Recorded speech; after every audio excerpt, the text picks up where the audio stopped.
Hi everybody, welcome. Now we've got, I'm just pulling up the slides now. I've got a wee green pointer, so I'm going to use that and direct you to what I'll be discussing.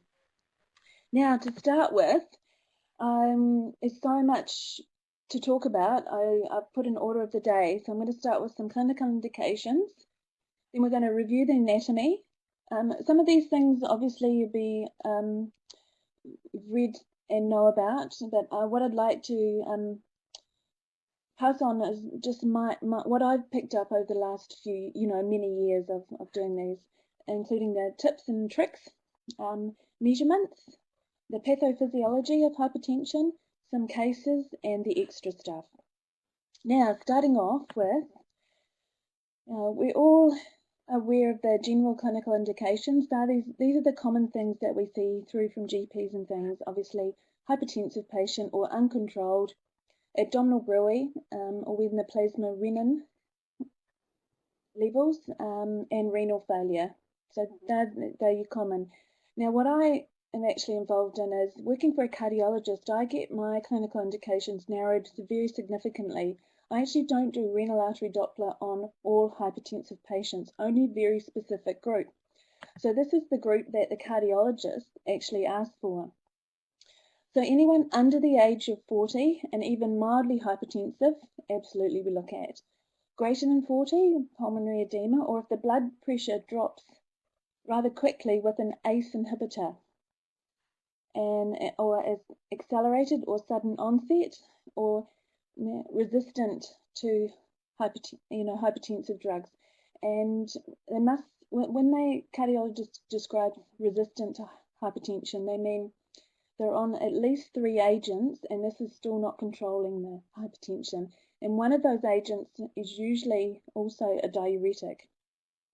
And now the renal artery Doppler study, the cardiologists don't generally ask for them in diabetic patients. They don't consider them helpful.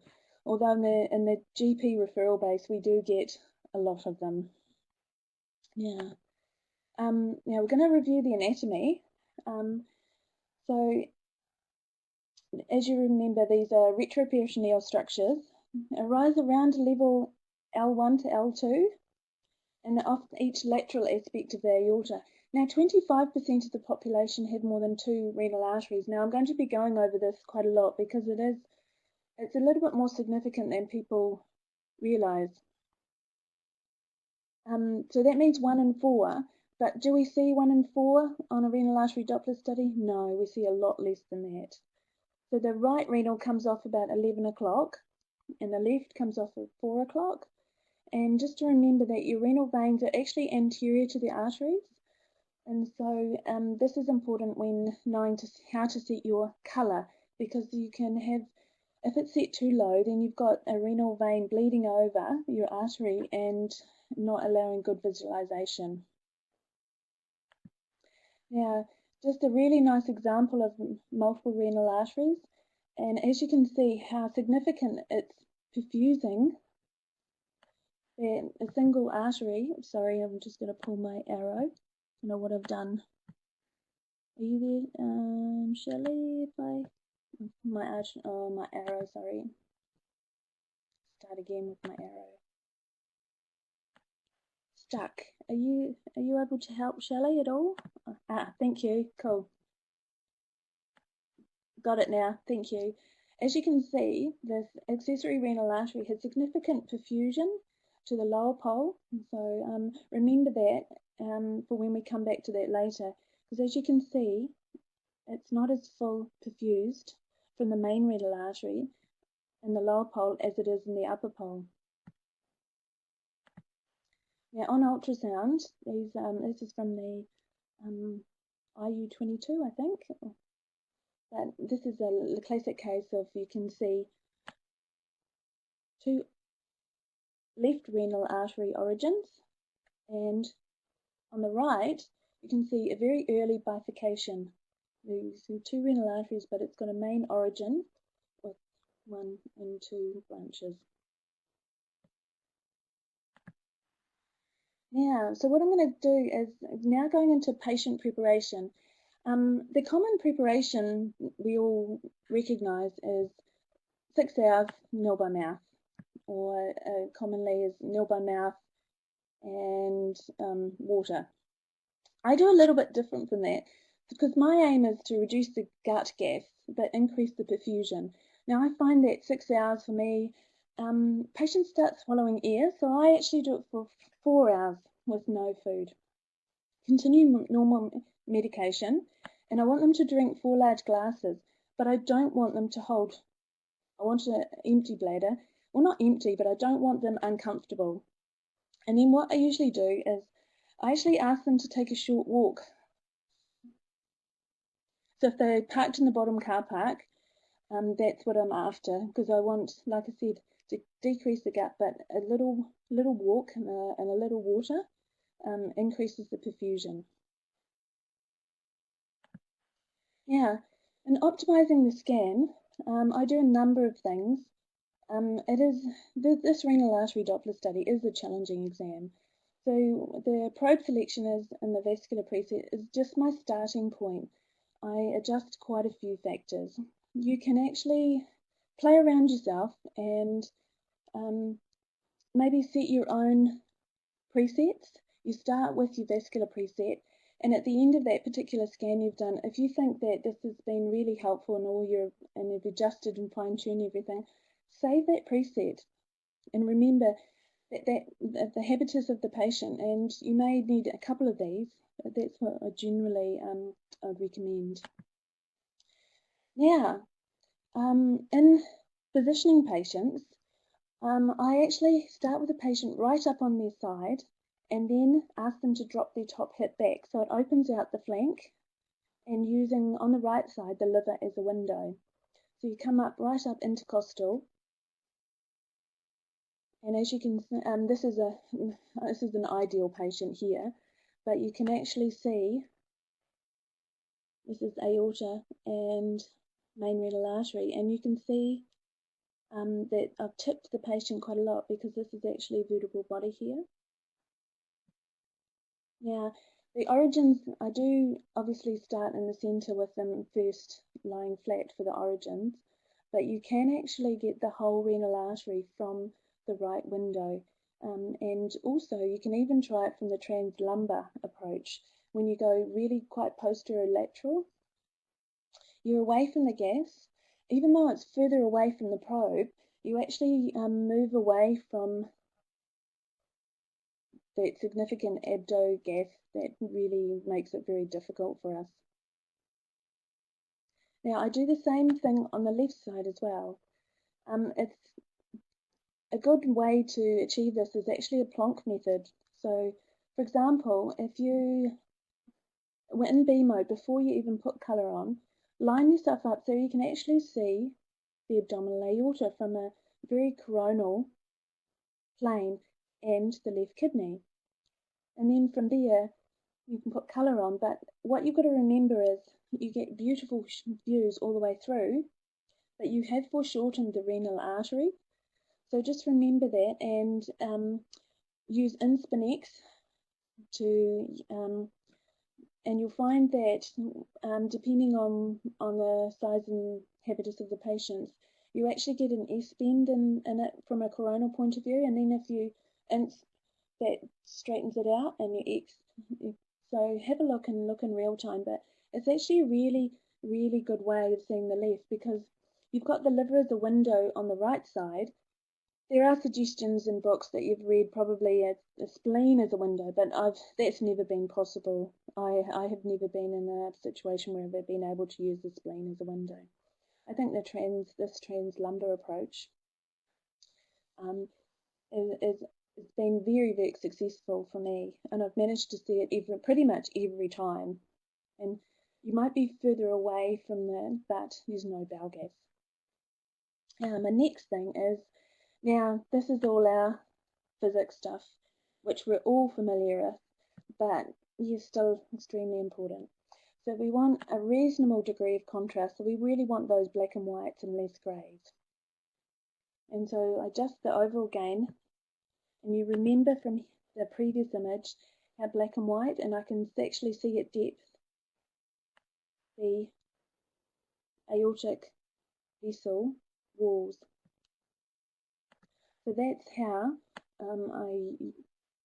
I select my overall gain and dynamic range. Now, what you've also got to remember is if you're dropping your dynamic range and reducing it significantly, it's not ideal to assess the renal parenchyma this way, so you need to really optimize your renal settings again if you're just looking at the echotexture. Now, just a good example of dynamic range. As you can see, with a lower dynamic range, how crisper the interfaces are in comparison to. So, as you can see, it does significantly help you.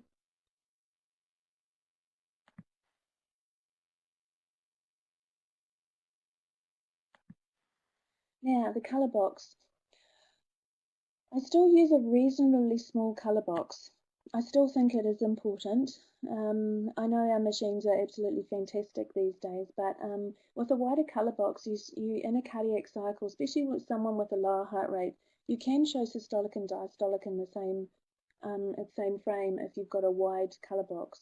And a lot of these patients that I see are cardiology patients with a number of other cardiac issues, so it does. I always find it does matter, and all the classic, heel-toe angulation of the probe, and rolling the patient around and finding that best window, obviously. Now, the colour gain. Now, setting the colour gain. Now, this is really important at the beginning of the study. What you've got to do is set it on your aortic value. So you want to, obviously, a moderate to high level with obviously young patients, and they might have a peak systolic aortic velocities of 70 to 120 centimetres a second. So you're in the moderate to high. So you set your colour cycle at the upper portion of that colour, but no aliasing in it. And you get wall-to-wall, but without aliasing. So that then you know that when you are looking at the renal arteries, you're getting true aliasing, not artifactual aliasing.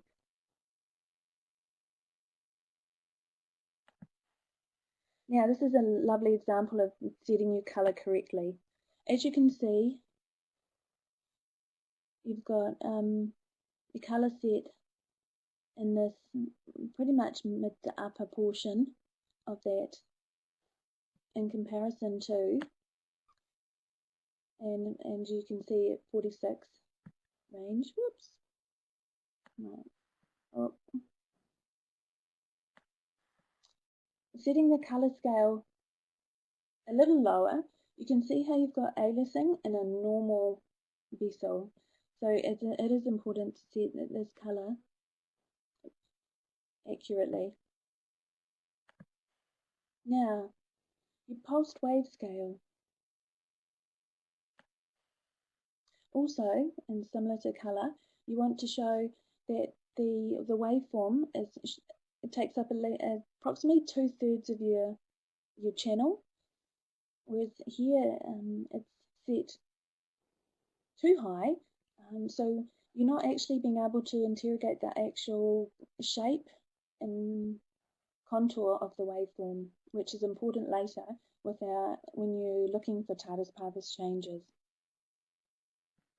So yet again, these are all these simple things, but I am fussy about when I set everything correctly, it doesn't necessarily make it easier examination. It just makes it an examination where I've actually got the information that I'm really happy with what I've seen. Makes it a successful one. Now, this is my pretty much, you call it colour right priority, but it's my top priority as well. As you can see, this is a normal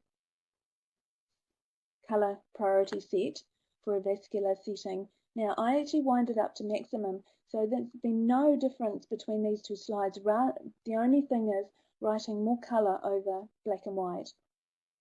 And so here you've got a lot more colour without actually getting any artifactual noise by turning up the gain. So a big key thing, and I always, the minute I get into that, before I do anything, I wind that straight up. If it's, or you just get your preset set so that it's already there. So here we go. So like I said, it writes more colour over the grayscale. Because we've got these strong reflective interfaces like gas and now our stents, you may not get any colour fill in a stent, but does that mean that it's not patent? No, because it's just not displaying the echoes. Now, sample volume placement. If you gain a coronal view of your kidney, you will always get a great image. Basically, it's a textbook where you want to show your renal artery and your segmentals coming off. Now, when you get the coronal views, when you come round, it's very easy to get this. Now, because what you really want to do is you really need to put your Doppler sample volume in the proximal segmental artery, so immediately after they bifurcate. If you get too far down, then you may lose your Tardus-Parvus Changes. And now, as you know, with the indirect calculations for the renal arteries downstream, we are looking for at resistive indices, acceleration time, acceleration rate. So these are all angle independent. So I never bother with angle at all.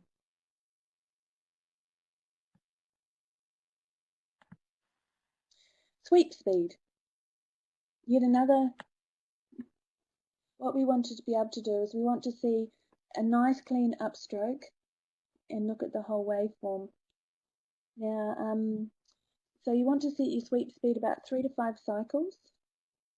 Now, if you're getting multiple ectopics, you may need to show a few more in your slide, in your trace, because you want to be able to pick the same place each time to measure. So if it's full of ectopics, you want to measure the same ectopic. Now, this is when ratios are really important for your Doppler criteria. This 180, greater than 180 centimeters can be really inaccurate, especially with those ectopics. Now, normal perfusion of the kidney is actually a continuous forward flow. So you should get half the diastole and then systole. So that is, so roundabout, so if you look at that with half of diastole, without even doing the equation, we know that that's about 0.5. And as you can see, 0.5. So that's a normal resistance just by eyeballing it. So it's a better way of saying it is the diastole is twice, the peak velocity, sorry, is twice that of the diastolic velocity. Now, a normal waveform will have a very sharp upstroke and then a nice good deceleration. Now, renal arteries actually have a pre-systolic notch. If you're not sure where you are, you may end up, especially in the left and the right side, you think you're in the renal artery, but you actually may be in an SMA or celiac. It's closely related. So they actually don't have pre-systolic notches, but the renal arteries do. So that's another hint to if are you in the right place or not. Now, our direct findings. Ideally, we'd like to see the entire main renal artery. A challenge, yes, but that's our ideal. So we want to look at the 2D changes, look for, our key thing is aliasing of colour, and then we're using our Doppler, a pulse wave Doppler, to look for those peak systolic velocities.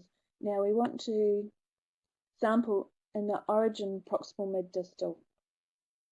Now I quite insist on the origin and the proximal is because if you can get a normal velocity prior to a stenosis, then the criteria is actually a Crossman criteria, not the criteria of the equation for renal arteries, and this actually occurs in a similar position in the carotids.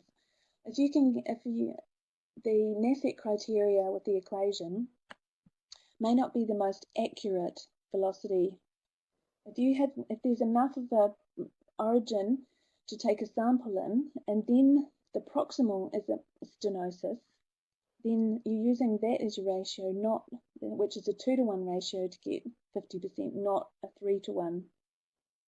I'll go over that again later, but being able to Doppler in these two are significant. Yeah.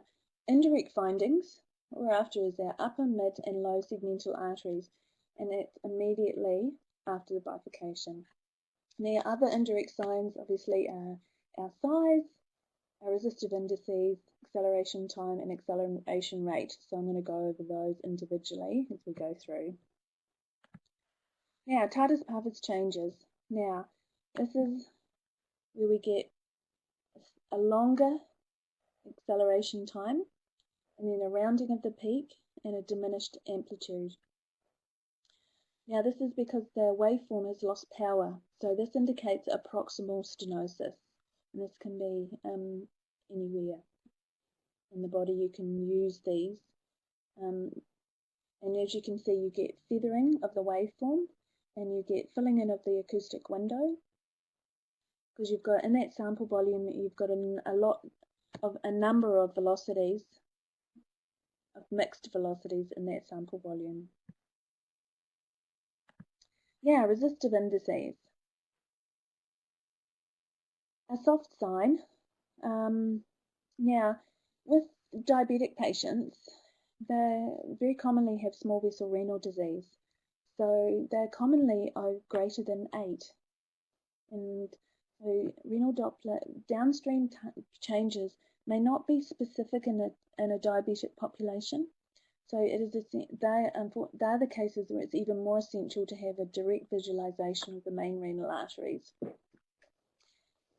Now, high Qs. I generally don't use high Q because it's a little bit inaccurate and it's averaging. This is the same patient, and as you can see, by averaging it, it's 0.77 RI, whereas it's 0.74. And as little as that may seem, it's getting close to the 0.8 cutoff, but this really is, when you look at this waveform, it doesn't look high resistant.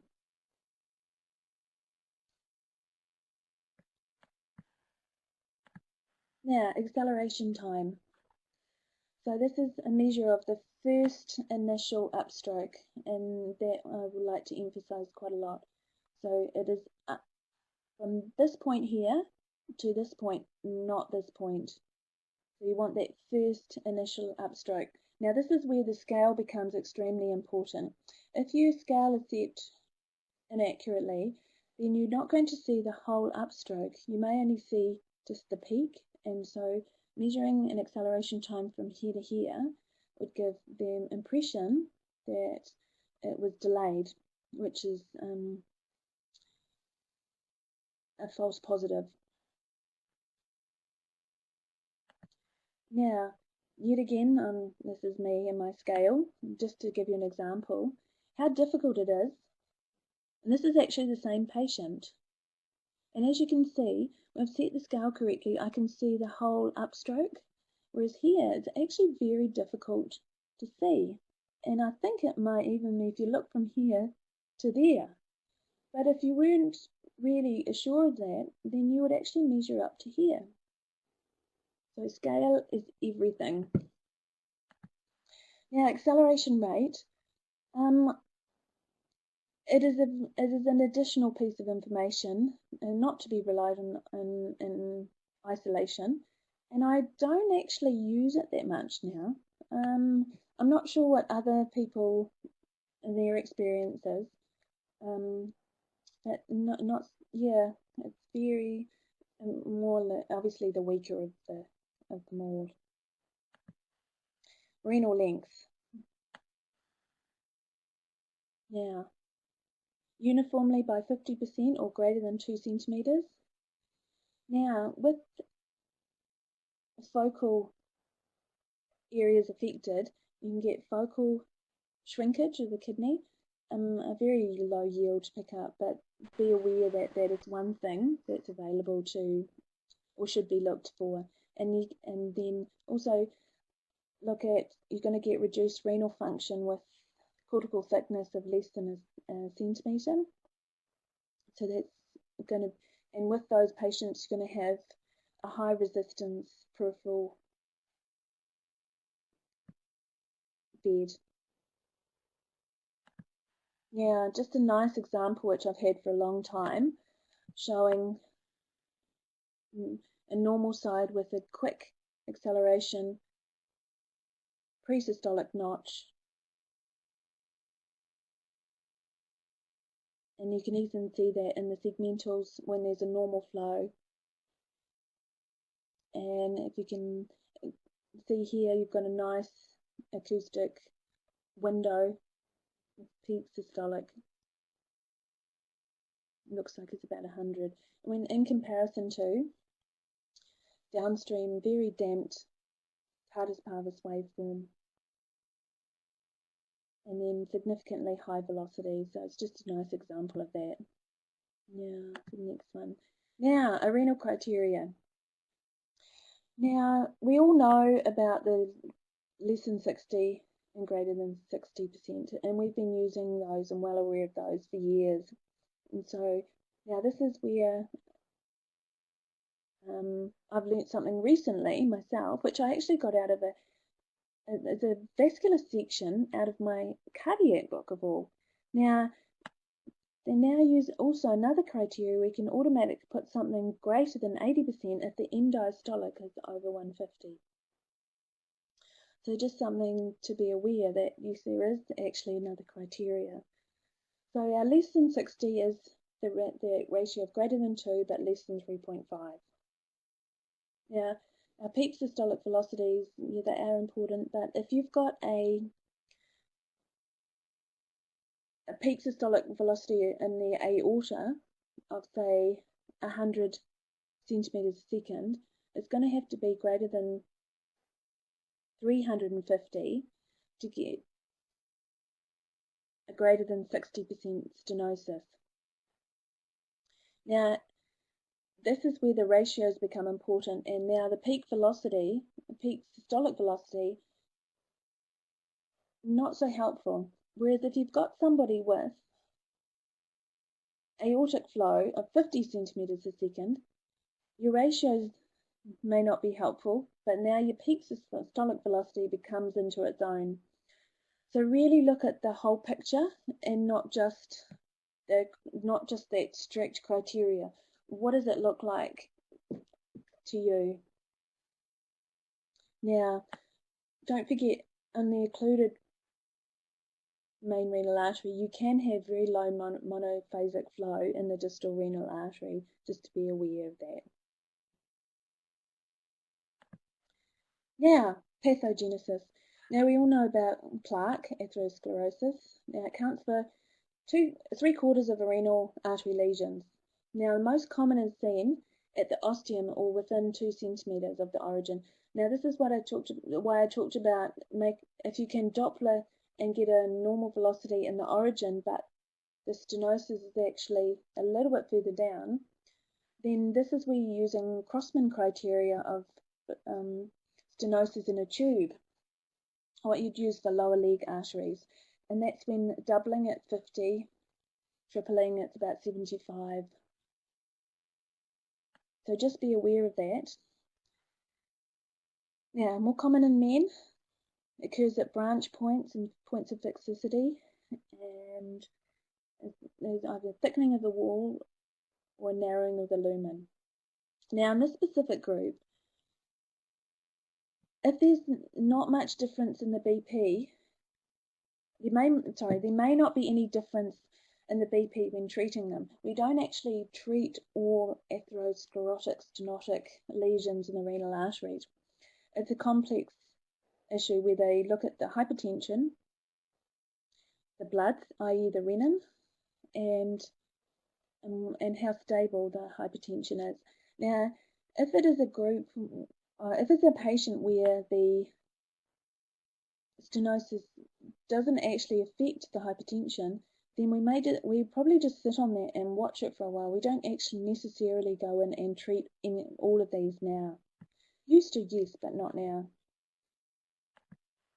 Now, this is a nice example of, as you can see, catheter angio with a very, very tight stenosis and a peak systolic velocity of 430 centimeters a second.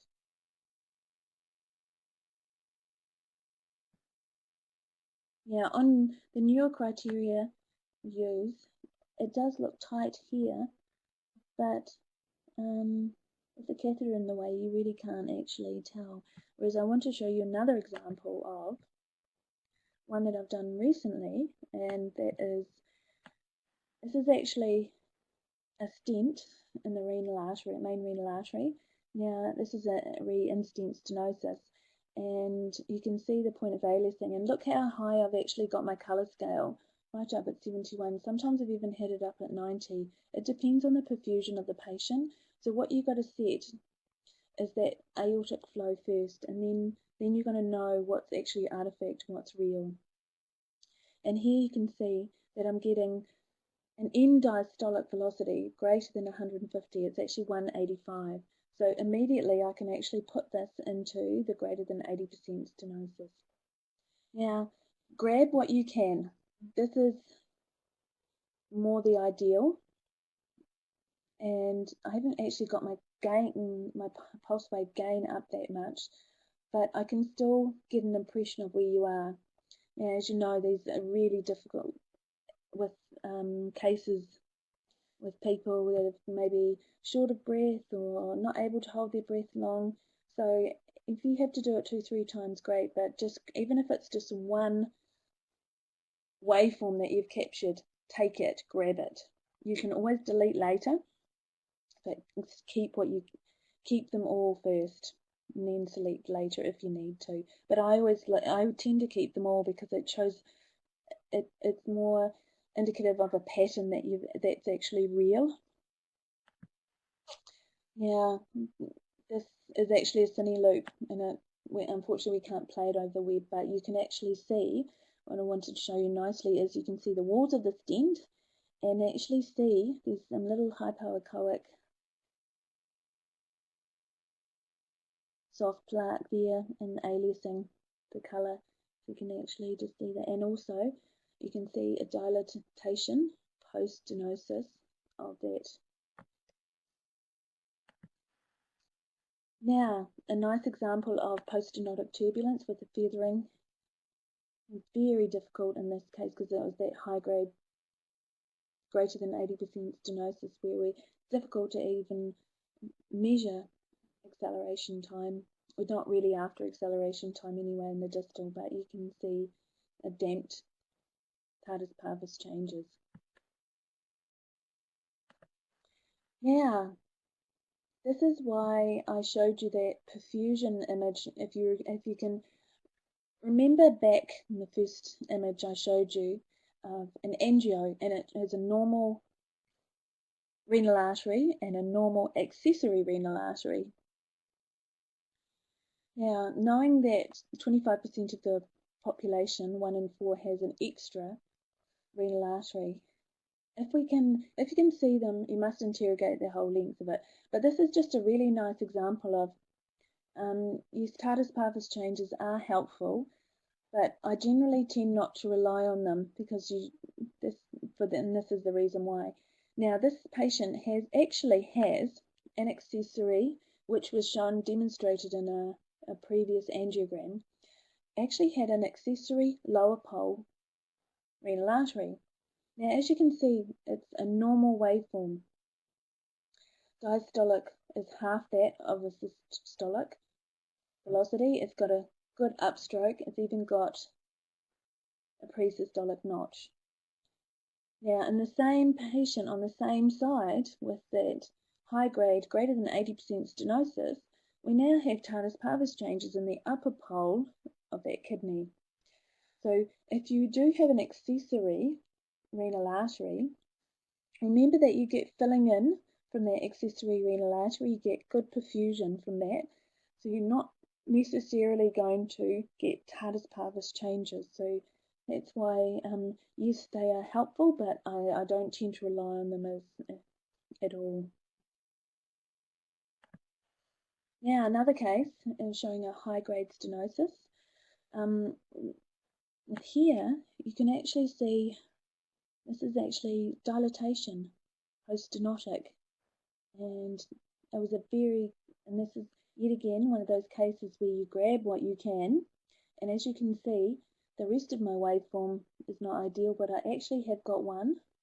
And I did get another two, but this is just one example of what I've used, and it is a high grade again. Now, a couple of older cases.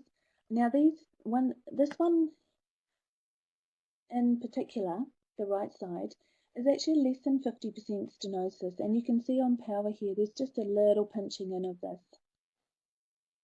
And then downstream, and there's no Tardus-Parvus changes downstream.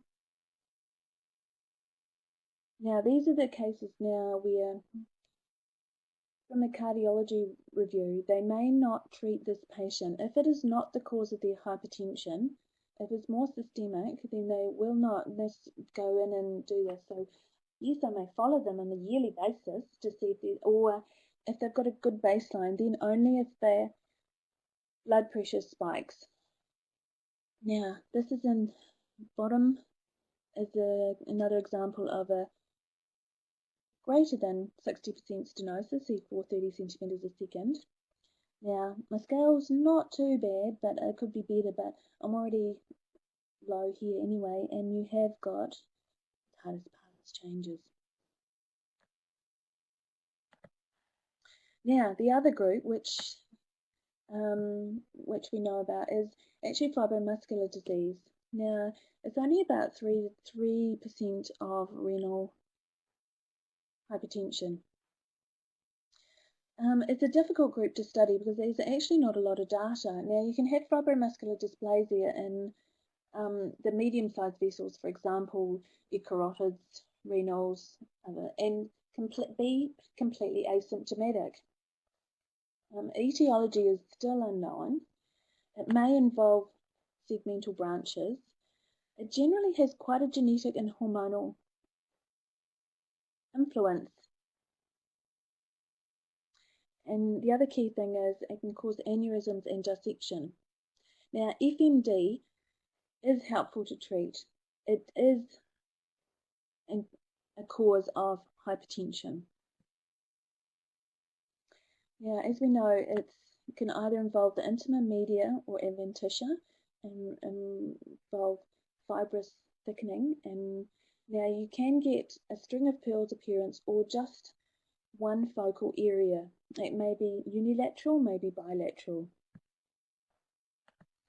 Now, this is a classic example of the string of pearls, the beading that you get, and the subsequent ultrasound image, and you can see the pinching in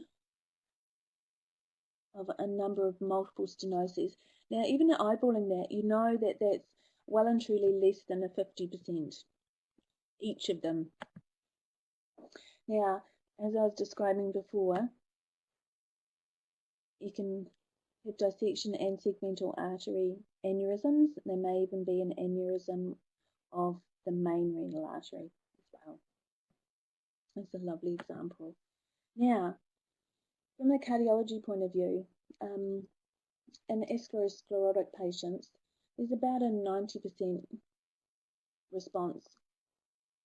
In the non-atherosclerotic, i.e. arteritis or FMDs and arteritis, 92% benefited, but only 42% cured. And so that case that I was showing you before of the greater than 80% stenosis, that wasn't an FMD patient, but just an example of with the complications that you can have with stents. And so her hypertension is not, or her disease is not really cured. Yeah, pre and post stenting. I think the most important thing is if you don't have a baseline, because you generally, I don't know what other people have experienced, but I used to get a lot of these cases where you'd set the baseline 6 weeks post renal artery stenting. Don't generally see them that much these days. They generally look at them clinically. So if there's any change in the BP, this is the most important guide. If you have got a baseline study, always use that. Now, the key thing to remember is these stents do lack compliance. So really important to your peak systolic velocities are higher than a non-stented renal artery, and this is when your baseline really does help.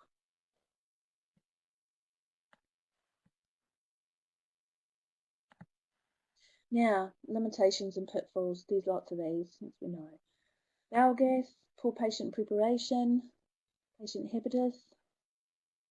Now, the key thing is horseshoe kidneys and malrotated kidneys, really difficult. I had a case recently where this guy had a horseshoe kidney with ischemic changes on chronic ischemic changes from a dissection on one side, and then I had no baseline or anything to start with, and all his imaging was done via CT.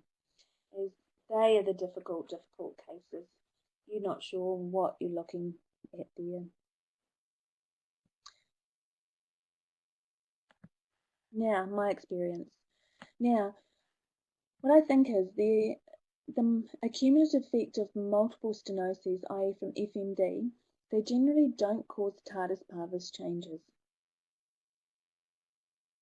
So relying on those downstream changes does not exclude a hypertensive lesion. Now, if you sample too far away from the bifurcation, when you have had a difficult case and you cannot really see the entire length of the renal arteries, you really can't rule out Tardus-Parvus changes. And don't forget, Tardus-Parvus changes, if you see them in you don't actually have to do them in the segmentals, you are looking for them in the distal main renal artery as well. Post-stenting baselines are important if you're lucky enough to get hold of them. Now, if there's a segmental or branch artery that is affected, it will shrink the area, so just be aware of anything that's asymptomatic. I did talk about cortical thickness and less than a centimetre in possible renal vascular disease, particularly in diabetics. Now that is a tricky group of people. And yet again, I know I've said this a number of times, that multiple renal arteries can reduce or obliterate Tardus-Parvus changes downstream. Now, hypertension. We know a lot more about this now. Hypertension is important to be treated. It's responsible for 1 in 6 deaths. Adequate treatment can reduce stroke, MI, and heart failure. Because generally hypertension in the chronic phase led to heart failure, and it's a significant group of people. And you probably remember a lot of people talking about their grandparents. They might have been treated for heart failure. Well, we now know that treating hypertension is important for reducing this big group here. Now, criteria of hypertension. Now we know is systolic 120 or less than 120, diastolic 180. Yeah, it is categorized into a pre-hypertensive and then stage 1 and stage 2. So these are the universally accepted definitions now of hypertension, what a normal is. Now, risk factors of hypertension: family history, age, gender, cholesterol. Now, lifestyle, i.e. too much salt, too much alcohol, not relevant to us. We've got enough potassium, we get that from bananas and tomatoes. Lack of physical exercise, the usual, smoking and obesity. So they are the key risk factors for hypertension. Now, primary or essential hypertension is where there's no specific cause identified. Okay. There is a rare malignant type, and these induce a number of potentially dangerous. Now, secondary hypertension. Now, this is the category that we're involved in. Now, obviously, the first one, what we do is renal artery disease. Now, so I'm going to be talking soon about the renin-angiotensin system. Now, the other key things that we're involved in with general ultrasound is renal parenchymal disease. So you may get requests that come through that don't actually ask for a renal artery Doppler study. They're actually hypertensive patients, but what they're really after is renal size. And what they really want to know is how thin or thick that parenchyma is. Now, coarctation of the aorta, so which is a stenosis in the right proximal as it comes over the arch and just pinches there. Now that's going to be the reduced perfusion throughout the abdomen. And then we're now getting into the hormonal secondary hypertensive, and then the pheochromocytomas, which are the adrenal secreting, adrenal hormones, the catecholamine secreting tumours. Now, the kidney obviously is a dominant site of blood pressure regulation. The kidney is part of a feedback system. Obviously, it helps regulate the blood pressure, but because it's involved, it can disrupt it. And that's we're going to talk about the renin-angiotensin aldosterone system. And this is the feedback system we're going to talk about. Now, the detail. It is confusing.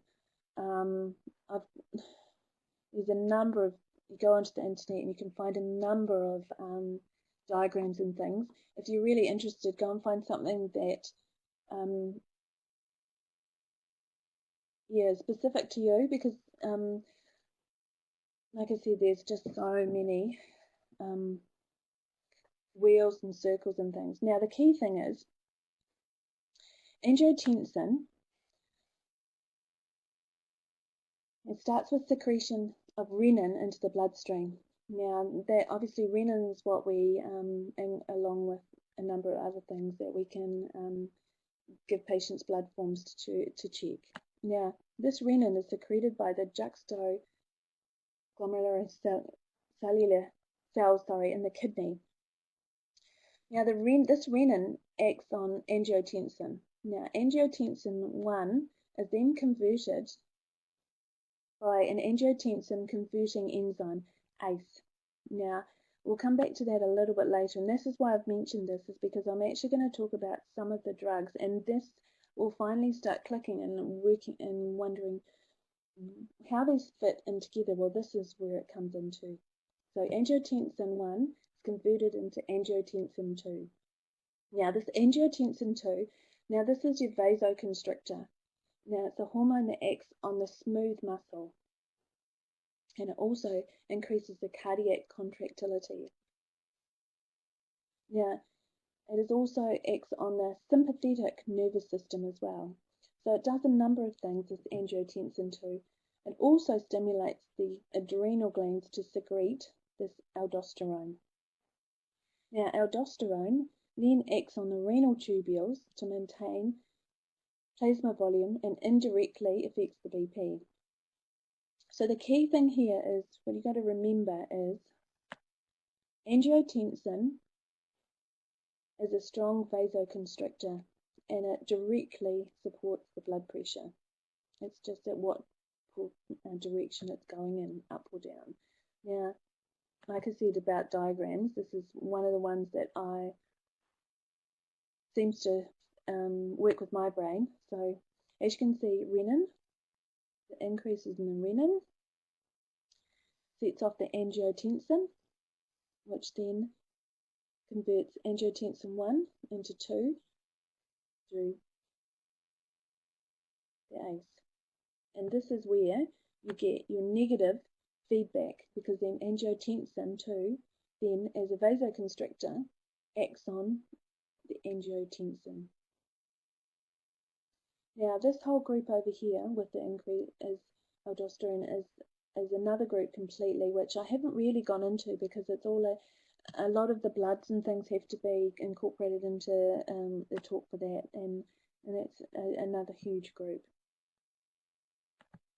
Yeah, just a quick thing about, because I also mentioned the sympathetic circuit. Now, it acts on the efferent nerves, and here causing a sympathetic vasoconstriction. So yet again on the smooth muscle here.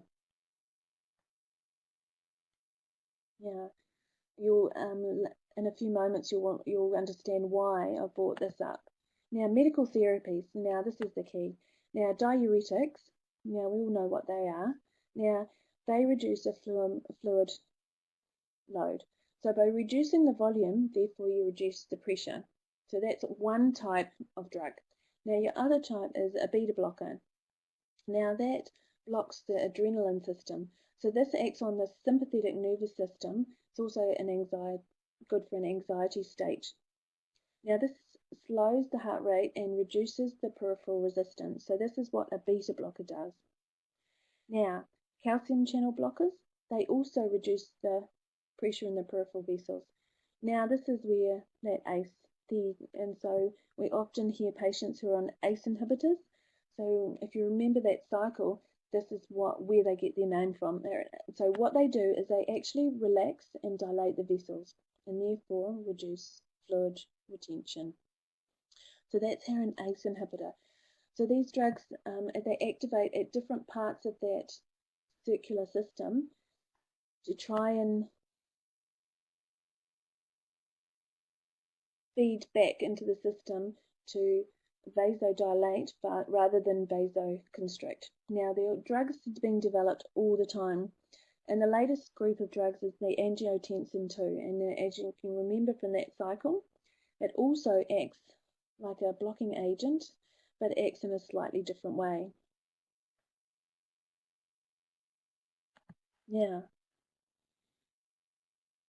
To those of you who also do obstetrics, I wanted to put one slide in and just remind you that about pre-eclamptic toxemia. Now, it's the most common form of secondary hypertension. Develops in 7 to 10% of pregnancies. Now, we are seeing, as time goes by, a lot more of hypertension in pregnancy. So it actually invades cytotrophoblasts and actually invade the spiral arteries of the placenta, causing ischemia. So remember that this is it causes this unknown agent to vasoconstrict. So this is going to vasoconstrict the small spiral arteries of the placenta. So hypertension in pregnancy, as you can see, is an issue, and I do get patients through in the earlier stages under one of our cardiologists she's the foremost for hypertension in young women and pregnant women, and I've not ever had to do a renal artery Doppler study yet on anyone over 12 weeks pregnant, thank goodness. That would be even more challenging, but the key thing is that pre-eclamptic toxemia. Now, something we're not really involved in either, but I just wanted to discuss and just so that you're aware of what happens now with Holter or BP monitoring. It's a cuff that takes it's connected to electronic box just as a necklace, and obviously the cuff on the arm. Now, it takes 2 measurements an hour during the person's waking and 1 overnight. And this is done over a 24-hour period. Now, they average about 14 measurements. And what they want the patient to do is take a daily record and any exercise or medication and monitor it. Now, Holter monitoring is not actually just for diagnosing hypertension. It is really good in the cases of white coat syndrome. What I've read recently and been told recently, anybody with white coat syndrome has actually got a higher risk of actually developing hypertension themselves, which I didn't realize, which was, yeah, so with Holter monitoring, now it's not, like I said, it's not only diagnosing, but it's, if they on the medication, they can use it to actually monitor them and see if their medication's working. So there's a number of ways they can use it. Yeah, just a quick thing I wanted to show you what else we look at when a hypertensive patient, and this is common on the, particularly in there. This is the echo. So we look at the left ventricle in particular. So you get, I'll show you some images in a moment, but left ventricular hypertrophy. So that's actually thickening of the left ventricle muscle, and you can get a atrial dilatation, and then you can get aortic root dilatation, which makes it increases people's risk for aortic dissection in an untreated hypertensive patient. There are a number of other things, but these are the three most common they talk about. So I'll show you examples. Now, as you can see, this is, to those who've not seen an echo before, this is the apex of the heart, the left ventricle, the right atria, left atria, right ventricle, and this is the septum between, and you can see the crisscross. Now, this is a normal left ventricle cavity, but as you can see, the muscle is significantly thickened, especially when you compare it to, well, the right is generally a thinner muscle anyway, but if you have a look, I'll just die by eyeballing it, it looks very obviously thickened. Now, this is the aortic valve, and this is what we call the sinuses, and then ascending aorta. Now, a normal ascending aorta is actually between 2 to 3.5 centimeters, and as you can see here, it's actually greater than 4. So this is a dilated sinuses and ascending aorta. Now, this is because of as this enlarges, it becomes more risk of dissecting. Now, you can see side by side, right atria, left atria, and you can see significant differences in size when the normal range is between 9 and 20.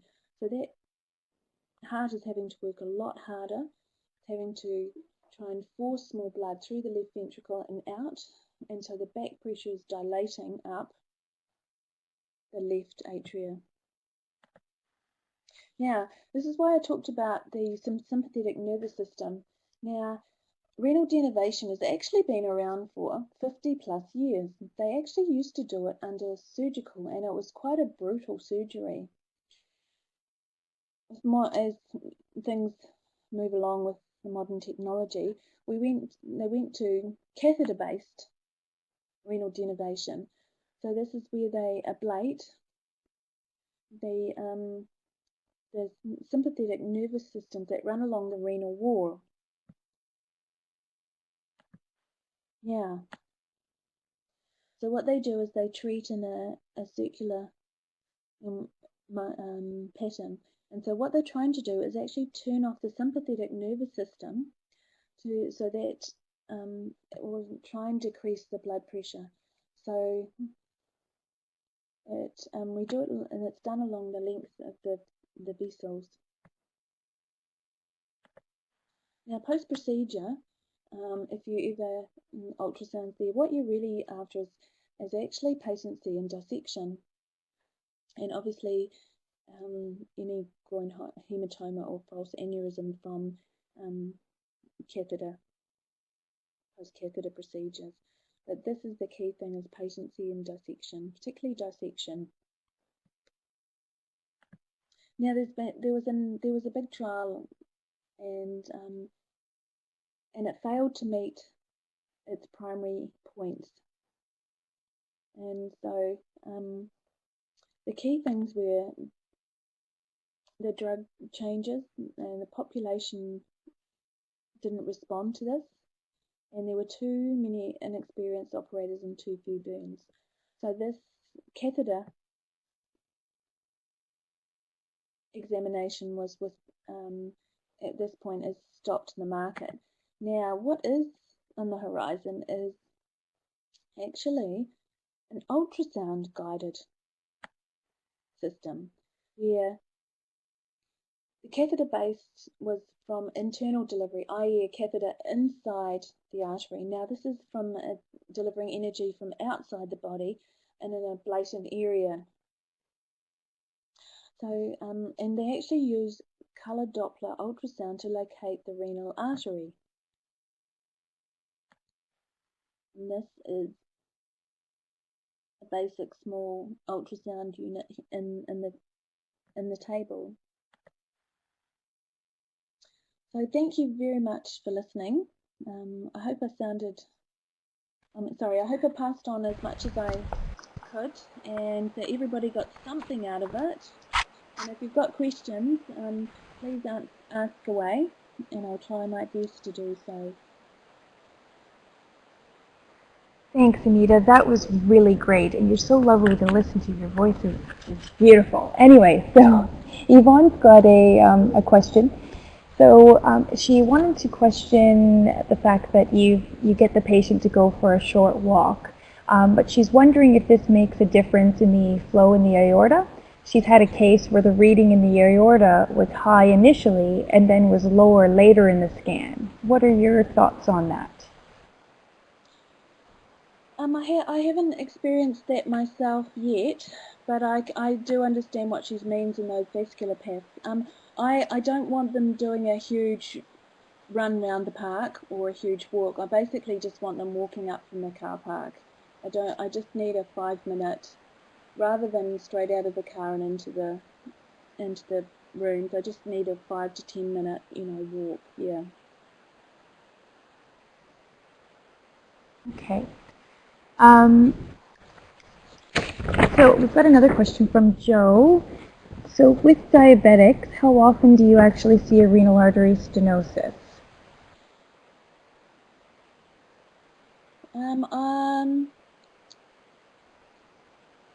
To be honest, I actually can't think of anything off the bat, because with diabetic patients through the cardiologist, they actually treat the hypertension first, and then, only then, would I be asked to Doppler them if the hypertension was not successful in its monitoring and treatment. So to be honest, I don't think I've actually scanned a diabetic patient through the cardiologist ever. I only get them through GPs, and in those cases, gosh, I've probably only seen one in every 5 years, 1 in 5 years maybe, barely. Okay, great. Thank you, Anita. Is there any more questions? Sorry, I'm just going to add to that, and I think the reason for that is because with the diabetic patients, they've got so many other things going on that they've actually usually had catheter studies and vascular and been through vascular labs and had catheter studies, and they've noted stenosis at the time when they've actually done angios and angioplasties. So maybe that's why I don't actually. I have not seen, one in a while. Okay, great question. I've got another question, Anita. In patients with a high BMI, given that 25% of people have multiple renal arteries, is it reasonable to conclude that a CTA in the hypertension workup if a patient has normal renal function? Is it reasonable to include a CTA in the hypertension workup if a patient has normal renal function? Yeah, I do. If they're really serious about it, then and it's an uncontrolled hypertension, then yes, those are the ones that through the cardiologist, yes, they do renal CTAs on them. They will assess the patient and do send them for those. But it's the key things are obviously, because it's contrast and radiation, that it has to fulfill the cardiology requirements, not the GP requirements. So those particular patients that have, the resistant hypertension, they've already been on at least three types of medication and good doses, because that's the other thing that one of the Fiona Stewart, she's the hypertensive specialist cardiologist. Her key thing is they might be on 3 drugs, but they're not high enough. So she adjusts the drugs and increases it, and then if they still don't, then they definitely do a CTA and not an ultrasound if it's in a case where they don't think that I would see that well. Okay, thank you. Another great question. Another one, how useful are high resistive index values to determine abnormal perfusion? They are our key thing in ultrasound that we've got. They are our tool, but you do need to know a lot of history, patient history, because renal resistive indices and segmentals and arcuates right out, they increase for a number of reasons. It might be that they've got increased pressure in the Bowman's capsules and things from medical renal disease. It could even be a transplant kidney, so is it a rejection kind of thing? So yes, they are important, but they're not very specific on their own. You really need that good clinical behind you to narrow it down a lot more. Does that help? Does that answer it? I think that answers it perfectly. Thank you very much. So if there's no other questions, then I would like to say a big thank you to Anita. We really appreciate it. That was really great. Lots of interesting information there, and I'm sure that people who are just starting out with renal arteries to experienced people would have gotten something absolutely for sure from your talk. So I really appreciate that. Thank you. I've actually really enjoyed going through all my stuff and putting it together. Yeah, it was excellent. So for those of you left, our next webinar is going to be Wednesday, the 6th of May, and that's for testicular with Mark Smith. So again, thank you everyone tonight for joining us, and if you have any questions, please email me. The recording to the webinar, I'm just putting it in. You can copy and paste that and